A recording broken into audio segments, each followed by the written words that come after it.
Mambo ni matamu, ladies and gentlemen, boys and girls, mabibi na mabwana, find another time, siku nyingine, wakati mwingine ndani ya Double B. Of course, unapozungumzia Double B ni bongo bonga ambayo inakupa nafasi ya kuweza kuenjoy na kupata vile vitu ambavyo ni vizuri. Sasa leo tuko na your favorite artist, msanii mkali, mimi namuita hivyo, kwa kaskazini zone, yani kanda ya kaskazini. Ukizungumzia waandishi wakali kabisa, huyu huwezi kuacha kumtaja. Kuna muda nilikuwa nauliza maswali, bwana, huyu mwamba ni msanii wa singeli au ni nini au ni vipi? Anaitwa Tino Manyota, Geto Boys. Yo, wagwan. Mambo vipi? Kama kaka. Shwari. Utawala? Hakika ndo. Show. Mambo ni matamu. Fresh kabisa. Nazidi kuwa mweupe. Mwenyewe unasema mambo ni sukari. Mambo ni zuchu. Ni kweli kwamba wasanii wanatumia sana skincare, mafuta ya kujiweka sawa nini mwili na vitu kama hizo, kwa sababu unaona kama unazidi kuwa mweupe hivi. Kaka, mimi hapa ndo natural yangu wewe. Yo natural. Mwenyewe najijua mimi ni mweusi. Yeah. Umenenepa kaka. Mafanikio ya muziki. Nilikuwa naangalia midundo ya miaka ya nyuma kidogo. Unajua umeanza muziki kitambo Yeah. Nilikuwa naangalia sasa zile video, nakuja kuangalia simu yangu. Bwana, nikakutana na kitu cha X wako unamuita mbwa, mimi ananipa utamu. Sema brother, mbona kama tuna ikoje hiyo? Unahisi ni umeridhika au ni vipi yani? Ni kumshukuru Mungu. Unajua unapotoka hatua fulani ambayo ni ya chini zaidi afu kupanda hatua ambayo ni ya juu. Lazima uende kwa Bwana Mungu, mwambie Mungu asante kwa hichi hapo. Ni moja ya mafanikio ambayo Mwenyezi Mungu amenipatia. Unajua kila kitu Mungu anapanga. Umesema kwamba ni unapotoka hatua ya chini ukaenda hatua ya juu lazima umshukuru Mungu. Ni hatua gani ambayo unahisi kwamba sasa hivi uko nayo ambayo kijana anayekutazama sasa hivi kwenye Orange Media anaweza akajua kwamba bwana Geto Boy ambaye ni wa zamani sasa hivi sio yule? Ni hatua gani ambayo ukiangalia wewe kwenye harakati zako unaona kama umepiga step fulani hivi? Kwanza kabisa kama ulivyosema wewe mwenyewe kwamba bwana sasa hivi umenenepa. Yaani hatua hiyo. Of course kupata mwili. Umekodi wewe kidogo hata mashavu yapo. Hizo na kidogo ni noma. Kwa hiyo ni hatua ninazoziona mimi kwamba nimetoka hatua moja kwenda nyingine. Hata ukiangalia utunzi wangu wa muziki kutoka ile nilikuwa naimba ile sema baba njoro mpaka na sasa hivi mzee, oya wewe ex wako na mwita mbwa, mimi ndo ananipa tamu. Nimebadilika sana. Kwa hiyo namshukuru Mungu kwa hiyo. Nikiangalia mama yangu, simu yangu, ex wako na mwita mbwa, mimi ananipa utamu, zote ni aina fulani kind of singeli. Ni Geto Boy ni msanii wa singeli au ni msanii wa namna gani? Mimi ni msanii kiufupi, mimi msanii wa muziki. Kwa muziki wote naimba, lakini kwa sasa hivi nimebezi kwenye muziki wa singeli. Kwa nini? Ni muziki ambao kidogo unajua sisi tumetokea kusini kule kidogo, umeona. Kwa hiyo tunapenda ladha. Unajua singeli zile Uswahilini zinapigwa nini. Kwa hiyo nimependa kuimba singeli. Ndio muziki ambao kwanza pia ndio nimeanza nao. Nimeanza na muziki wa singeli, nikawajulikana kwenye dunia kwa kutumia muziki wa singeli. Kwa hiyo namshukuru Mungu kwa hichi. Point kubwa. Kuna moja kati ya comments ambazo niliziona wakati tunazungumzia mdundo wako last time. Mdundo wako ambao ni wa sasa hivi kwa maana ya ex wako, si ndio? Ex wako mtamu. Nilipata comments kwamba bwana, mbona kama amedevelop idea kutoka kwa msanii ambaye anaitwa D-Voice. Alitengeneza nyimbo akasema bwana ex mbwa na mashoga zako mbwa tu. Wewe ukaja ukasema bwana wewe unamuita mbwa, mimi kwangu ananipa utamu. Sasa watu wakasema huyu jamaa alimjibu D-Voice. Ni kweli kwamba wakati unatengeneza idea uliwaza huko ukamjibu D-Voice au ni idea yako tu ilikuja hivyo na hujafikiria kabisa nyimbo ya D-Voice?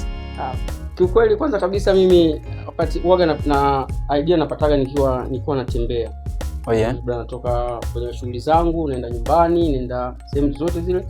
Napata idea wakati natembea. Maana niweka earphone zangu masikioni, umeona? Nasikiliza muziki. Kwa hiyo nikisikiza beat nikasikiliza beat ndio nikapata idea.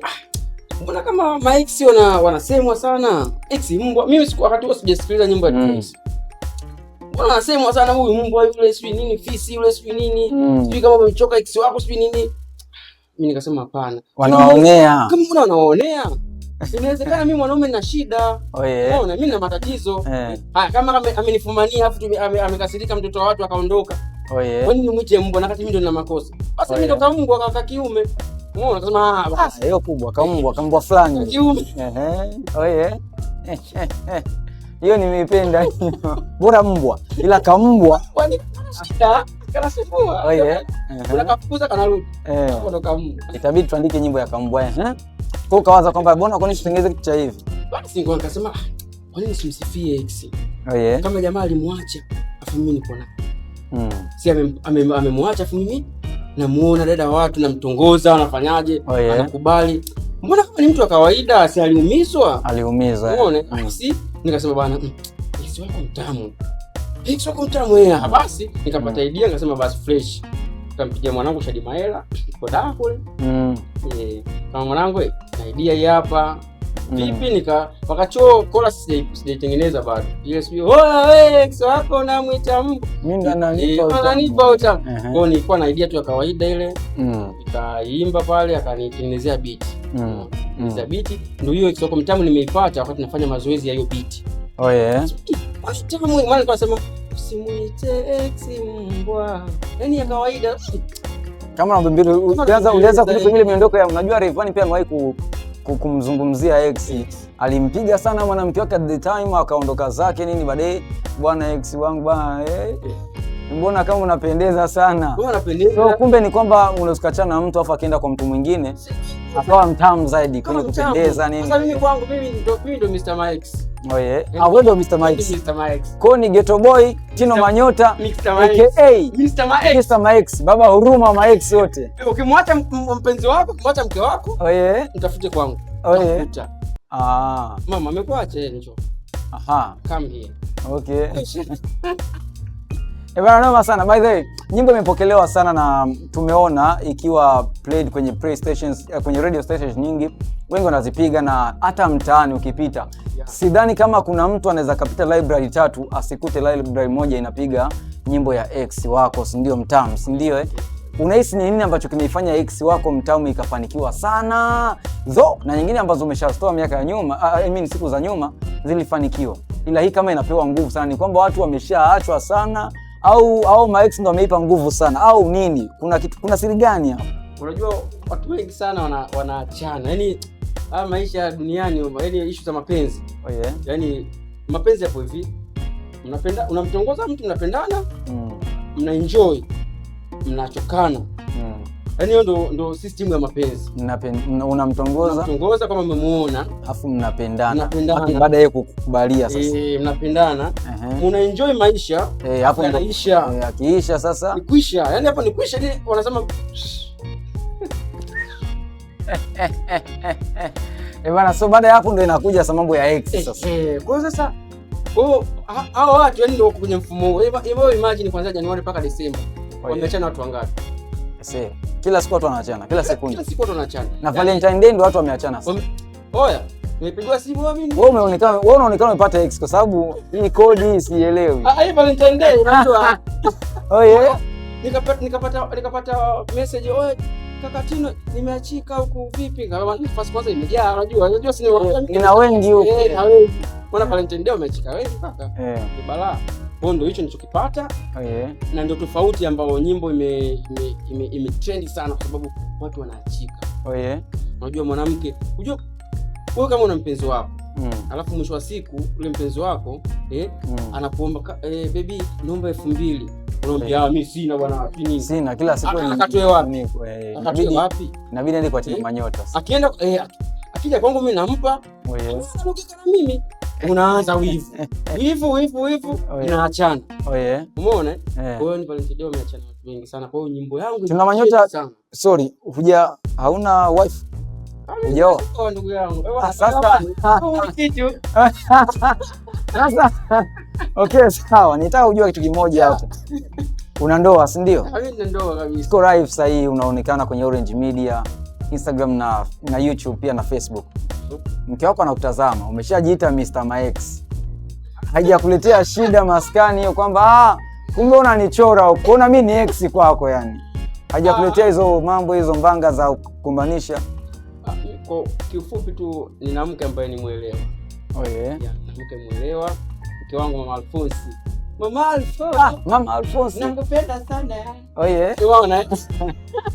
Kwa hiyo nina mke ambaye ni muelewa, kwa anajua hii ni sanaa, hii ni kazi, natuingizia hela. Yeye ndo ameshikilia channel zangu zote. YouTube, TikTok, nini zote anazi access. Kasoro WhatsApp. Mpaka WhatsApp. Kaka. Mimi WhatsApp yangu inalipa. Kwa hiyo ndio issue zangu zote za ila unazo mbili. Kaka, mbona kama usielewi? Unazo mbili. Kuna moja ya kwako kama ya kwako, afu kuna ya kwako ambayo wana control sasa. Mimi shemeji yetu. Mimi na namba 2, chafu zote nazijua. 97 mwisho na 03 mwisho zote nazifahamu na ndo anaziasisi yeye mwenyewe. Sababu unajua mimi na mambo mengi. Yeye na manager ndo wanashirikiana kwenye hizo kazi za kuaccess account zangu zote. Bwana kuta kule bado umeandika bwana Getoboys kazi yako nzuri, nakuta manager ndo anajibu hiyo. Anajibu Aidha kama manager yuko busy, anajibu. Na mwingine pia ni Kidimilanzi ya manager wetu ya afisa habari. Kidimilanzi anajibu hilo. Kwa hiyo ni watu ambao ndo unafanya nao kazi. Kwa hiyo mimi nipo wide kabisa. Ikija message mbaya, sasa sijui kwamba ikija message mbaya inawezekana manager, unajua manager ni ndugu yangu, rafiki yangu sana. Ananiambia kaka. Inawezekana anaweza kikao cha hide chapu. Usijui lakini mimi kama nimeongea lakini sijui. Maana kwa nini hizo shinazo? Sawa. Umetoa hii nyimbo, unajua sometimes nafikia hatua kwamba wasikilizaji na mashabiki zako wanavaa sasa uhusika wa ile kitu. Haujakutana na changamoto yote kwamba watu wameachika wanaanza kutafuta kusumbua na vitu kama hizo baada ya kutoa ex wako mtamu? Hiyo nilipata hiyo, hata ukimuuliza manager atakwambia. Hiyo nilipigia simu. Mimi sikuwa nimepatikana siku hiyo. Manager akaniambia, "Wewe mwanangu Geto, kuna mshabiki huko anasema ameachika, alafu ulisema Mr. Max." Ushajiita Mr. Max. Kama manager kaka. Hebu angalia hili jambo mwanangu. Malizana naye. Malizana naye mtu. Asije malizana naye sijui. Itakuwa limbloku. Kaongea sina mimi. Yupo, utamuuliza hilo swali. Umeona? Ndipo utamuuliza hilo swali. Sawa. By the way, ni nyimbo ambayo tunaipenda na tunaenjoy. Lakini ukisikiliza wewe kwako wewe kwa kumalizia mwishoni kabisa. Ukisikiliza ex wako mtamu. Ukasikiliza vizuri kabisa kwa utulivu wa hali ya juu. Ukajitoa sasa wewe pembeni, ukamweka Tino Manyota pale mbele, Geto Boy mwenyewe. Unapenda verse gani ama chorus gani au ni chorus au nini? Kitu gani ambacho kinavutia kwenye nyimbo? Kweli mapenzi ex anajuaga, wananipaga vyote mipaka na pagawa. Bwana, hiyo verse naipenda sana. Verse ya pili hiyo. Kweli mapenzi ex anajuaga, wananipaga vyote mipaka na pagawaga. Jamani raha tumi kwake, naonjeshwa vinono ambapo sijawahi pewa. Na haniwa hiyo verse ndio niliona kama nataka nitoe. Yaani sijawahi pewa na hani wangu. Ukaona Mama Alphonse. Hajanipa vitu pale mbona hapo mbele. Umeona hapo akasema bwana, huu ni utunzi wa nisamee, ni utunzi. Una tabia kumshikizisha nani mke wako nyimbo kabla hujaitoa? Huwa naenda kuirekodi kwanza, alafu nikija na bwana, si ananiambia bwana, mbona umechelewa? Ngamba nipo studio. Ikija bwana, nyimbo gani kuna rekodi studio? Anambia ndio hii hapa, ndo nasikiliza pale. Basi sasa hii sikumsikilizisha kwa sababu nilikuwa kitoke kwanza. Mbona kama hani anipi vitu ambavyo yani mbona kama kingere? Yani ex wangu ananipa vitu vikali ambavyo wife wangu mimi hani wangu hajainipa. Hata kama ni sanaa. Nisije nikakanyaga. Msoso wa usiku sipewi.